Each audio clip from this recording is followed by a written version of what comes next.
Liam Fitzgerald had spent 7 blissful years perfecting the art of professional invisibility. At 32, he had achieved what he considered the pinnacle of human accomplishment, being magnificently, gloriously average.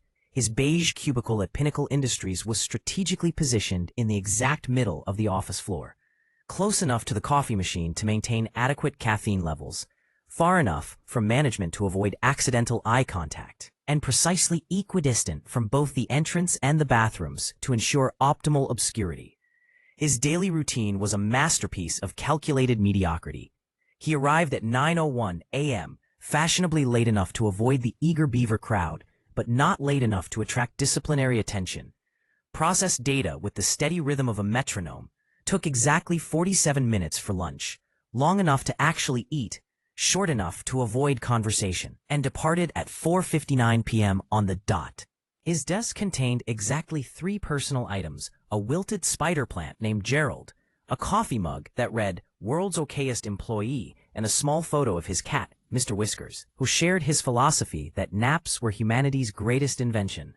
It was a beautiful, predictable, wonderfully unremarkable existence. Then Denny Kalowski had to go and ruin everything. "Liam!" Denny burst into his cubicle, like an overly caffeinated tornado. As head of operations, Denny had the unfortunate habit of making eye contact and remembering people's names. "Just the man I wanted to see." Liam's stomach dropped. Nothing good ever came from being the man someone wanted to see. "I'm promoting you to regional director," Denny announced, practically vibrating with enthusiasm. "Congratulations." "But," Liam started. "Corner office, company car, expense account." "I don't." "You start Monday." And just like that, Liam's quiet life imploded.